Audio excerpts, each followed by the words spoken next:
This week in On the Go, we take off for Tampa International Airport with Vice President of Communications, Veronica Cintron. It's been a journey that I know that we will always look back on, and not just in aviation. Every industry has been so impacted by this pandemic. No better or more important story to share now than the story of our recovery because of, again, the impact that we have regionally. Hello and welcome to On the Go, the T-BARTA podcast, where we discuss the latest in transit and transportation all across Tampa Bay. I'm your host, Chris Jadick, and this interview will be fun for me as I get to talk with a former colleague, Veronica Cintron, Vice President of Communications at Tampa International Airport. Veronica, it's great to talk to you today. Chris, small world. I am so excited that our paths are crossing again, now in transportation. How about that? How about that? All roads lead to transportation. It's very interesting that we're talking here today, but I am looking forward to this. And I find it very interesting. The tables have been kind of turned because you've interviewed so many people over the years. I've been more of a behind the scenes type of a person, but I get to interview you. So this is going to be a lot of fun. I cannot wait. Let's do it. Well, there's a lot going on at the airport, and we'll get to all that shortly. But first, a little on Veronica and her background. Of course, many of you know the name, you know the voice, as Veronica was the longtime weekday evening anchor for 10 years at Spectrum Bay News 9, which used to be Bright House Networks. And in full disclosure, my background is also in broadcast journalism. We traveled in the same circles, and for a while, we were colleagues when I directed what used to be Bright House Sports Network. So right out of the gate, Veronica, as one broadcast journalist to another, you had a high-profile, rewarding position at Spectrum. Why did you make the career change? You know, because life takes you to all kinds of interesting places, and you sometimes have to make a decision for yourself. Do I take a leap and see where my talents can take me? I'll be fully honest. I thought I would be alive for Bay News 9. Some of my greatest friends are still there. And love the work we were doing there. And I expected to be there another 20 years. I love this community. I love news. And I was so happy and honored to be able to do this for a living there with the Bay News 9 family. But when this all came about and the airport opportunity came into my life, you know, I had to do a lot of self-reflection and think about, what do I see myself doing beyond news? What other things could I do, and how else can I contribute to our community? In what other ways beyond what I was already doing? And as we all know, this is America's favorite airport. I love TPA. I've always had an amazing experience as a traveler, understanding just what this airport means to the community from an economic impact standpoint, and living it as a traveler. But to be part of this team that is not just well known around the country, but beyond the US, this team has international recognition. You have rock stars working at Tampa International, and to have the opportunity to join them as an executive and to have a seat at the table, to bring my voice and my perspective and my expertise to the great work they're doing here was an opportunity I could not turn down. We know it's a fantastic opportunity, and certainly the airport is lucky to have you. So congratulations on making that switch. I know a lot of us in our industry have wrestled with those same questions too, but great move for you, and you're a real asset to the airport. So thank you for that. Thank you. And you know, from a personal perspective, and you know this, you have children and your kids are in college, and for me too, this has been a very interesting opportunity. Talk about that lady who makes the switch right at the beginning of a pandemic. But on a personal level, beyond the impact of joining this team and what the airport represents to our community, right? This gem of Tampa Bay is also the fact that I have been blessed to spend a little bit more time at night with my family, which in the past, working nights, and you know what, because we worked in the same environment, you know, in journalism, very demanding, crazy hours. And by that, it could be any shift. And I was not getting home until after midnight every day, and missing out a lot on my 5-year-old growing up, not putting her to bed, right? Not having dinner with my family. And those are things that I put a lot of stock in, and I'm excited to actually have that time with them now. We've all been there, and I will say, when you put family first, you're never making a bad decision. So well said. Thank you. We will double back to your experience at the airport in the second half of this podcast. But for now, let's focus on Tampa International, its projects, and of course, how you are coping with the COVID pandemic. I'd like to start with operations. Many airport employees have to be at the airport to do their jobs, of course, while others can work remotely. What's the current status and policy for airport employees as it relates to the pandemic? Well, you know, as critical infrastructure, you said it there, we have frontline workers. They have been here throughout. They have not missed a beat. This is a job that requires all hands on deck 24/7.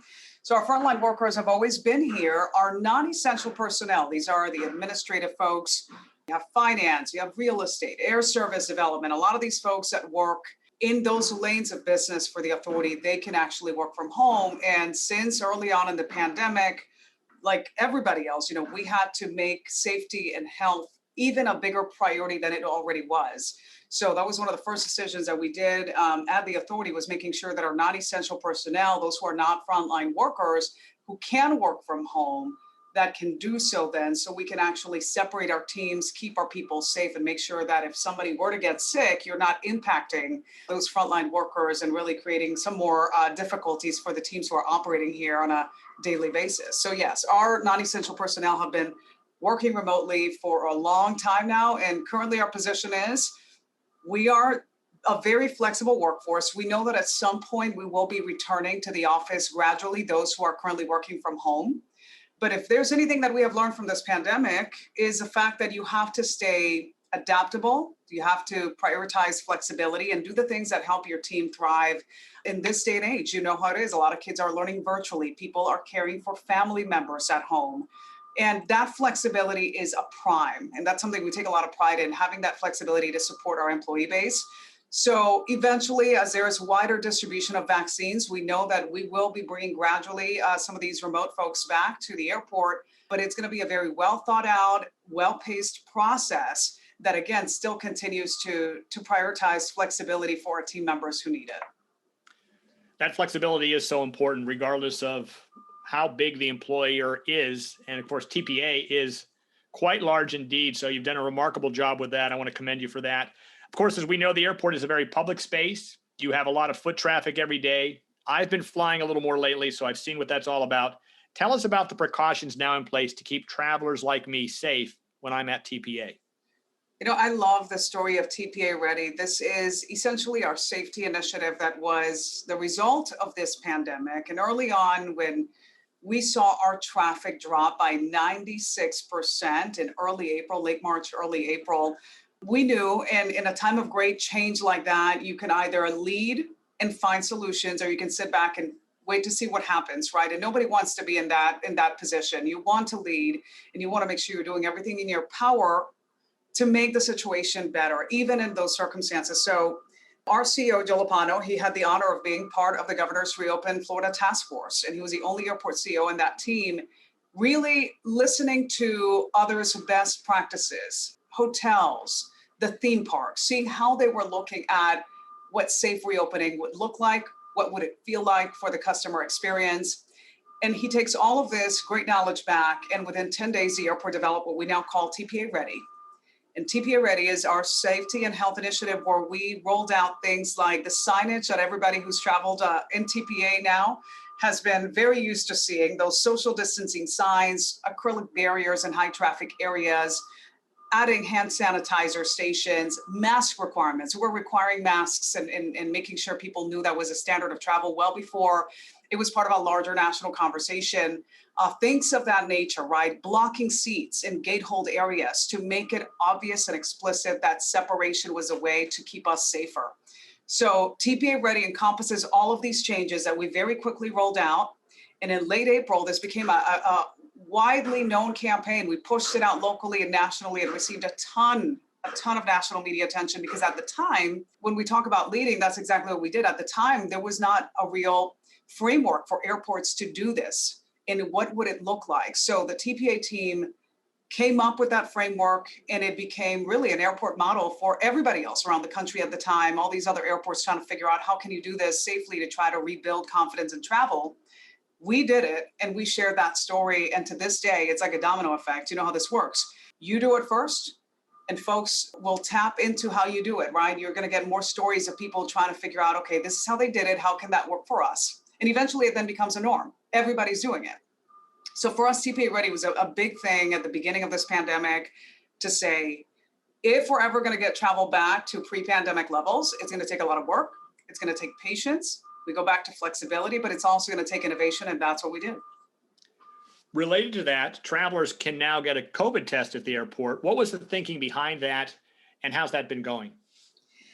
So, in the industry, one of the things that the industry as a whole has long been advocating for is, again, how can we create standards that are industry-wide, that it's not one airport or one community expecting travelers to do this, but that it's a destination to destination expectation, right? Whether you have testing, whether you're requiring masks. These are things that early on in the pandemic, there were more questions than answers to, right? So the COVID testing program, and huge kudos to the TPA operations team. These folks are the best in the business.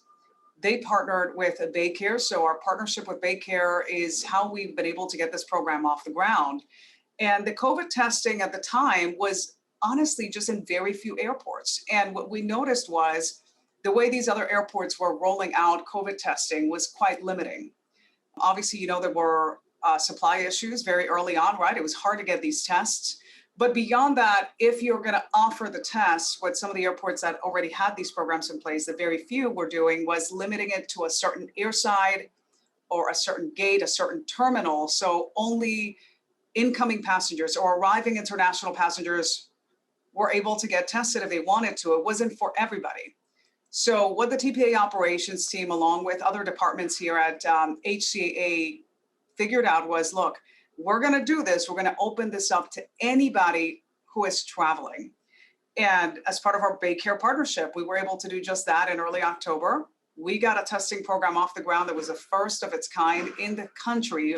Beyond that, we had countries around the world calling TPA, trying to find out how we were able to pull this off, because this was a main terminal COVID testing site. So you're not just isolating it to a specific airside or to some travelers, whether they're incoming or outgoing. You are telling any traveler, if you are ticketed and you're flying within the next 3 days, you can come to our testing site, show proof of travel, which is key, and you can get one of two tests. So we're now not limiting the kind of tests that we're offering. We're offering two different tests. So you have the PCR, you have the antigen test as options. And as you know, international destinations, the golden standard for testing has been the PCR. But for folks who wanted the peace of mind of knowing in the now if they are actively carrying the virus, there's the antigen test. So you get these choices, plus the benefit of having this available to you in the main terminal. Free parking, come in for an hour, get your test, wait it out 3 days before you fly, you know your status. We know that knowing your status before you travel is key to not only keep you safe, your family safe, but the other people around you on the plane, at the airport, the communities you're going to. So having that service has been truly a game changer. When we did this rollout for the COVID testing side, that was in every national network you can imagine. The coverage was incredible, again, because it was a first of its kind testing site at an airport. But beyond that, we had countries like New Zealand, we had places like Singapore, other countries wondering, how can we adopt what you did here? Tremendous success. We're just very proud of it. And important to note, this is limited to travelers, and the airport itself is limited to those who have business at the airport. It's a great place, but you are not encouraging. In fact, I believe people who do not have business in traveling at the airport are prohibited from going there right now, correct? Right, correct. And there's a reason for that, right? Medical clinics, hospitals, doctors' offices, they're in a position to really look at folks who might be feeling these symptoms and determine what is going on and whether they truly need a COVID test. We're in the business of safe travel. So for us, keeping this testing side focused only on travelers was key. We're not running a medical clinic here. We literally are just offering a service for folks because we want to make sure that before they ever consider getting on a plane, they know if they're healthy, so they're not getting everybody else sick. So that is part of the experience here. You have to make sure you show proof of travel, and that could be your mobile boarding pass, if you're getting, let's say, an antigen test the day of your travels, or it could be your ticket. It could be your receipt online. Just show it when you get to the airport, and that way you can get the test done here. Sounds like a great service. So great work on that. How busy is the airport right now? We know it's picking up, and certainly it's rebounded from that 96% drop you noted earlier. But in terms of where it should be normally, if we didn't have a pandemic, how is travel demand? We are averaging about 30,000 passengers a day. Give or take, sometimes it's 20,000, 30,000. On weekends, we see more passengers traveling. It ebbs and it flows. We can tell you that We saw great traffic improvements for the Super Bowl, as you would expect. But in perspective, that is still all far different from it would be in a normal Super Bowl when there is not a pandemic. So, little by little over time, if we go back to April 2020 to now, you really have seen at TPA a slow but steady growth in traffic. And we've had some areas where, there's a lull, right? You don't see traffic going up. But if you look at the 9-10 months, it's improved. It's just slow going. And we think that, there are a lot of factors there, but primarily right now, the biggest one is likely vaccine distribution. We highly expect that as more people get vaccinated, you're going to have more people who are going to feel better about doing some traveling. And at that point, we're going to be here continuing our safety measures. The COVID testing side right now, not going away, that's still there. We were very excited to extend it into 2021. And so far, more than 17,000 people have gotten tested. You're still going to have the same experience. You're going to see those acrylic barriers in high traffic areas. You're going to see the increased cleaning with the latest tech. But eventually, we know that as more people get vaccinated, you will have more people traveling. So if you're looking at about 30,000 passengers a day now, on average, on a regular non-pandemic day, you could be getting 60,000. So we're still about 50% down now. But we expect that come spring break, come the summer, think about what the holidays this year might bring with more people vaccinated. We do expect that return. You touched on my next question. As you mentioned, the rollout of the vaccine is going to impact so many aspects of our lives, and travel is just one.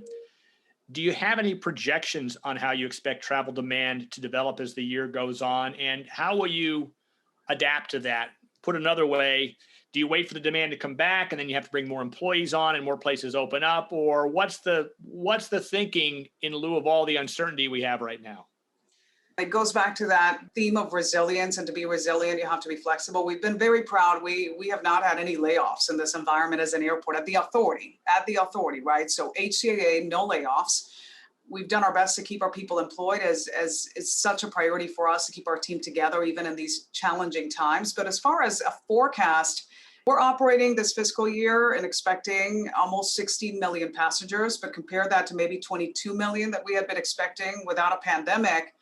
It is a significant difference. So we have done a number of rounds of budget cuts. Part of what resiliency means for the authority is making sure that you are remaining fiscally, conservative to make sure that you weather times like this. So we have kept that in mind.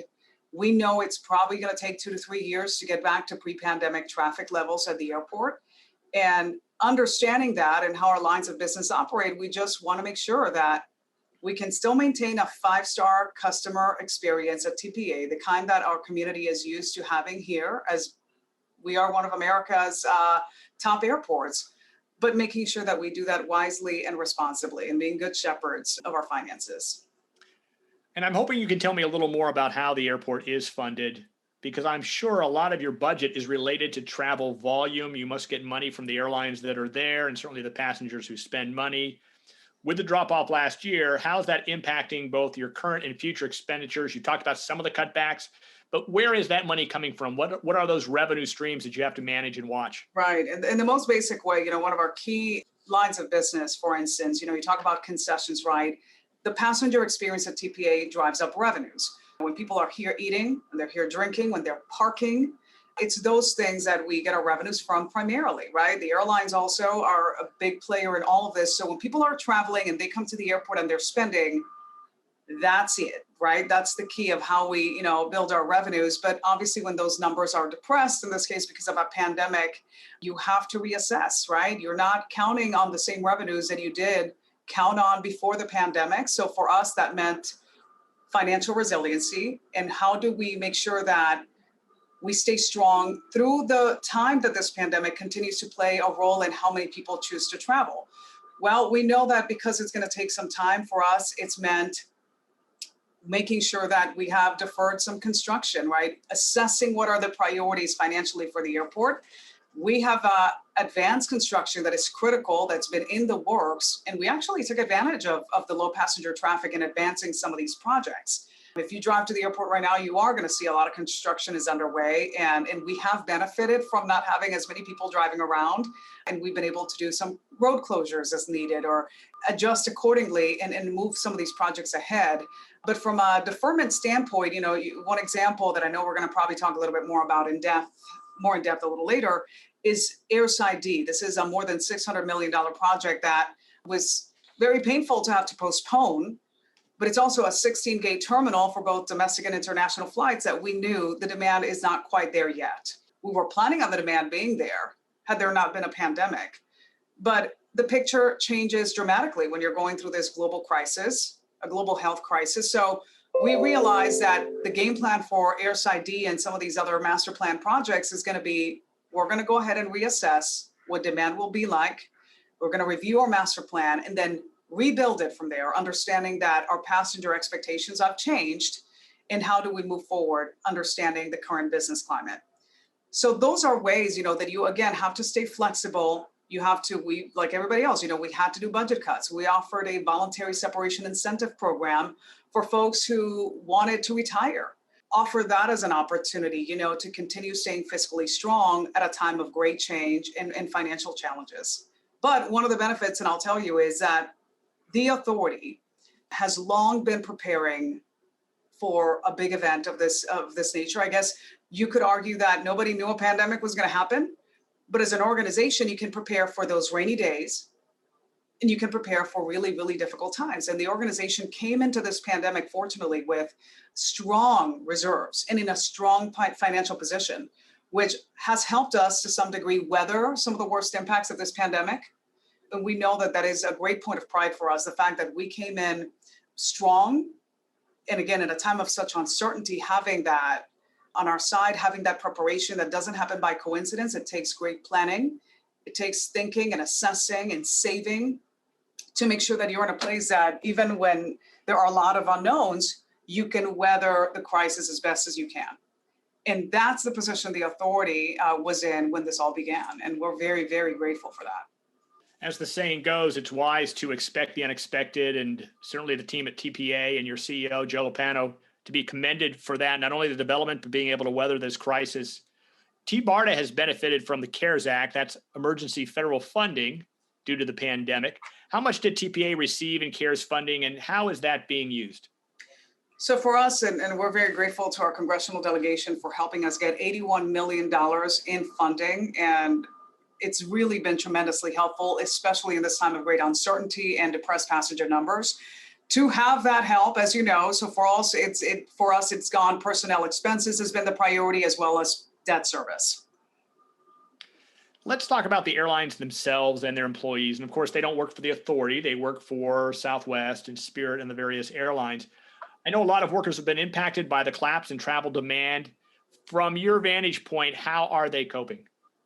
The airlines and, of course, us as an airport, we work very closely together. And we take a lot of pride in those relationships because, we need our passengers to have more service, to have service to new destinations, right? So it's a relationship that is very close.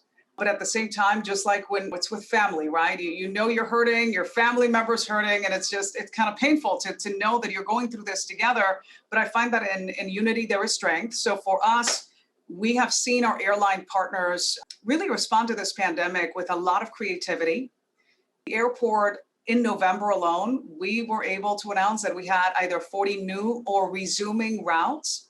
And for the airlines, we've seen our network planners, they find strength in Tampa Bay, which is something that, my gosh, what a great position to be in, right? When you look at the different impacts of this pandemic to the private sector, the public sector, when you have a region that is so well positioned to weather this as we are, there's a lot of pride to take in that, and there's a lot of opportunity to find as well. So you have airlines that most recently we were able to announce Silver is launching its first nonstop service to Savannah, Georgia from TPA. That's a route they didn't have before and that they're expanding to. So we'll have that nonstop service to Savannah, thanks to Silver, starting in April. We had Copa resume in January, international service to Panama City, Panama. And those are, to me, examples of, again, how this partnership works. We stay very closely in touch with the airlines. We are making calls all the time since we don't get to see them in person as regularly when we travel to bring new service to the area, right? But you have to make sure you invest in those relationships because at the end of the day, they're adding new service. They're having a vote of confidence in our region. Some of the examples that I just gave you, we also have Frontier most recently saying they're going to have a crew base in Tampa as early as this summer. That is one of these low-cost airlines that is now saying, you know what, I'm finding opportunity in this pandemic, and this is a time to expand. And who did they give that vote of confidence to? TPA in the Tampa Bay region. So we are grateful to airlines like Frontier, who again are finding ways to be innovative. They've stayed flexible, and they want to offer the best service to their customers. And by default, as an airport, then we also benefit from having those additional offerings for the people who travel through TPA. So I think that there's a lot of positive news when it comes to the airlines and how are they managing. Obviously, you see the stories of the furloughs, and we all know the financial difficulties exist. No doubt they are losing a lot of money because people are not traveling as much. But even in a time of great challenge, the airlines are finding ways to increase service in more innovative and different ways. Sometimes they have pulled back, right? This is a business that depends on demand. So if they find areas or routes that are not being as successful as they thought they were, they will modify accordingly. So even for them, it's been key to remain very flexible. The airport is one reason why Tampa is such a great place to live. And of course, we depend on it for our transportation needs, but not to be forgotten is it's a major employer. And as you mentioned, all those airlines, in addition to the authority, it's a major source of our economic vibrancy. So certainly as the travel industry rebounds, so too will our workers and all those who depend on TPA benefit as well. So good point there. We will take a break here, but when we come back, we'll talk about the future of TPA beyond the pandemic, and we'll ask Veronica a little bit more about her new job. You are listening to On the Go, the podcast from the Tampa Bay Area Regional Transit Authority. As Tampa Bay gets back to work, morning and evening commuters are also starting to crowd back onto local roads. Maybe you've been teleworking and aren't ready to restart the rush hour grind. If so, Commute Tampa Bay can help. Go to CommuteTampaBay.com and find out how someone else can drive you to work in a T-Bar to van pool. You'll avoid the aggravation of driving, make new friends, help the environment, and save up to thousands of dollars each year. Commute Tampa Bay. It's the smarter way to work.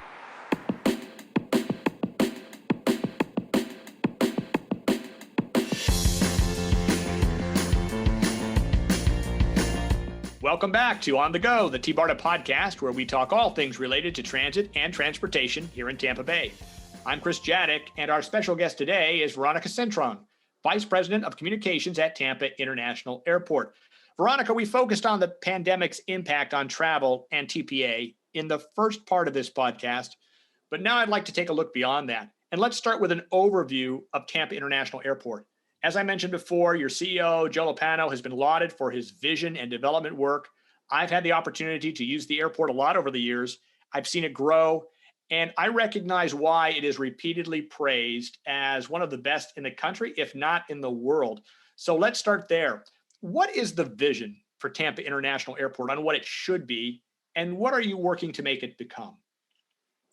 Thank you, Chris. It is an honor to be on your show here and the podcast. You know, for us as an airport, our vision is to be basically a vibrant aviation gateway for our residents, for our community, to provide access and economic opportunity. That's really what we are.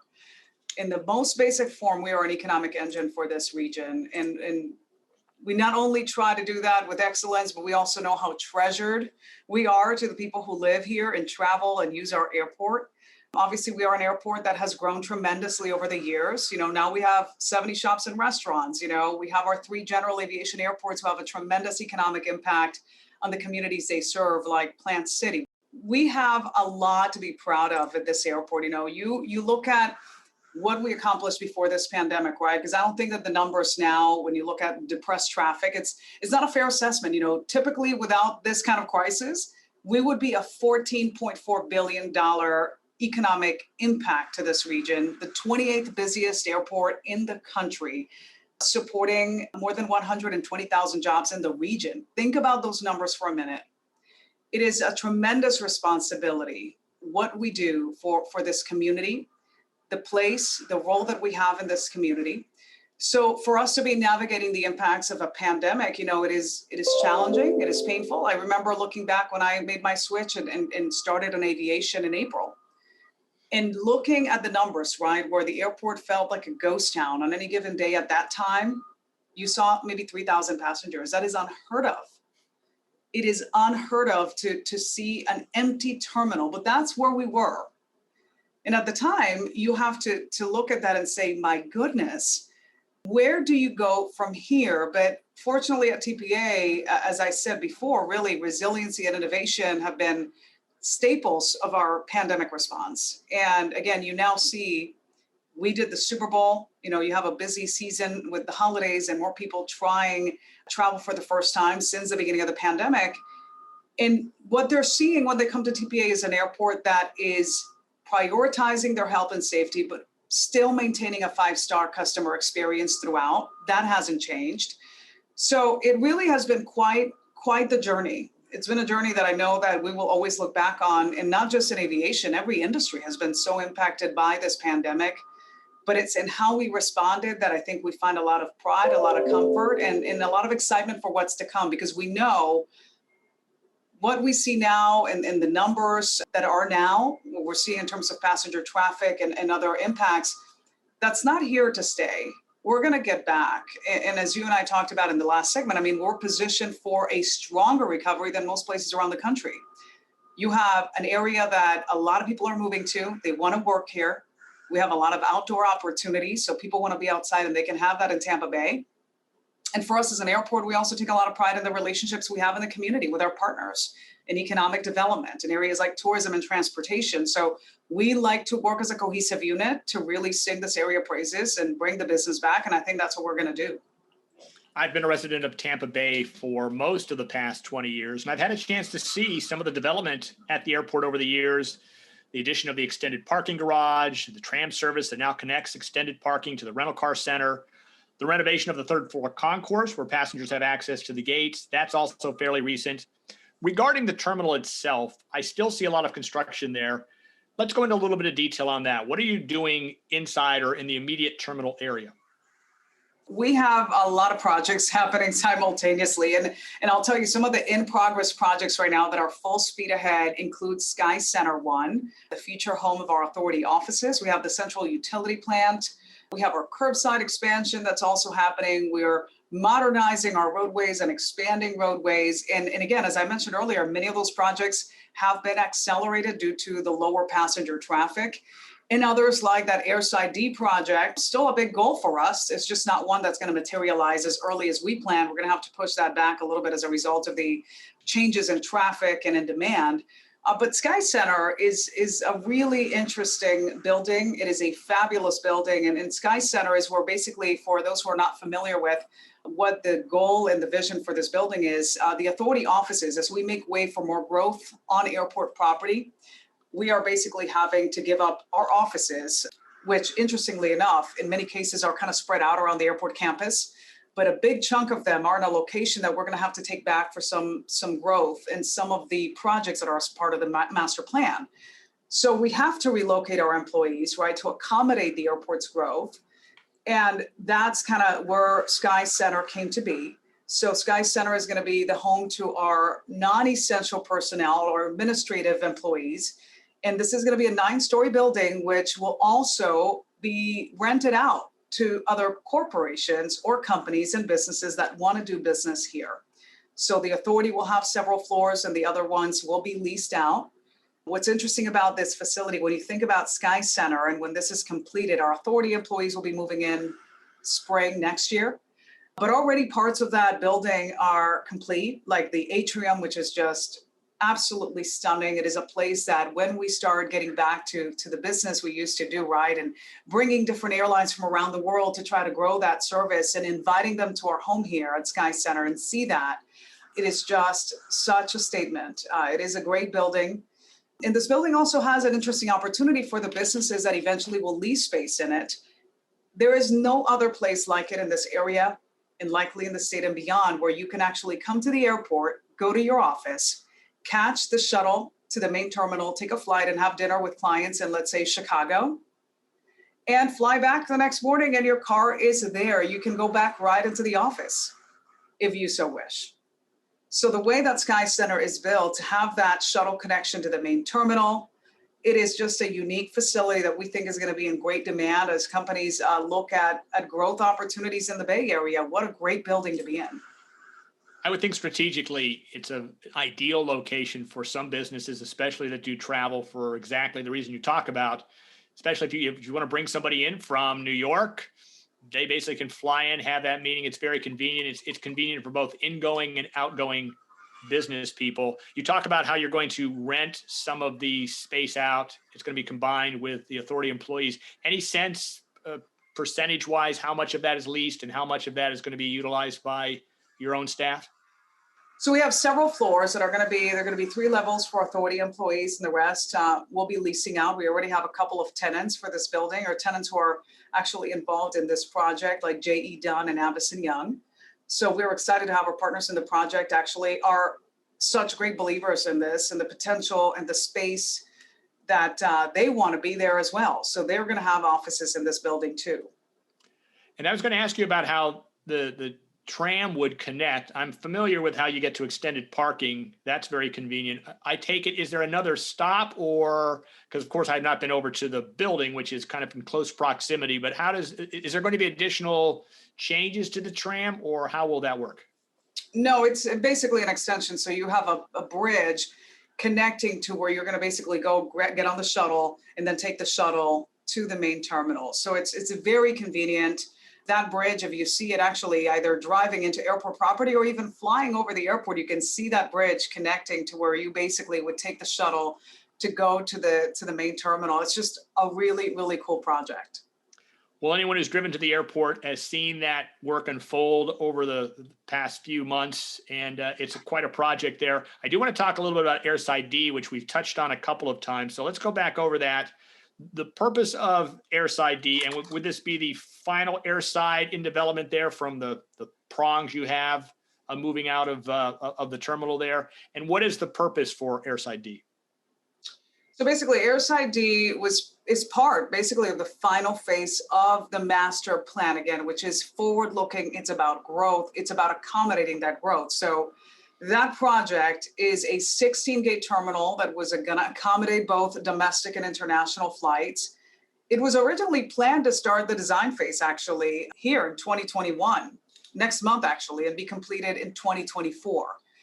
But because of the pandemic, we had to adjust accordingly. We had to change up that plan.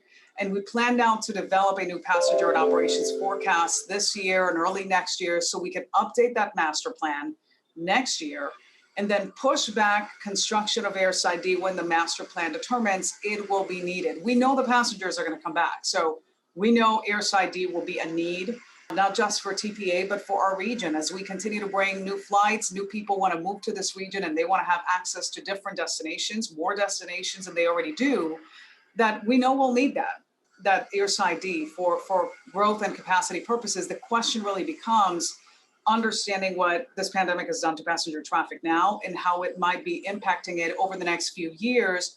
When is the best time for us to begin construction of that? That's what that revision will entail, and that's what we hope to learn when we revise that master plan and get going on the next project. Get that Airside D going at the time that is right. As we've discussed, the pandemic disrupted a lot of development, but has it forced you to rethink any future plans? For example, we now think telework is going to be more prominent in the future, and if so, that's going to impact transit and transportation.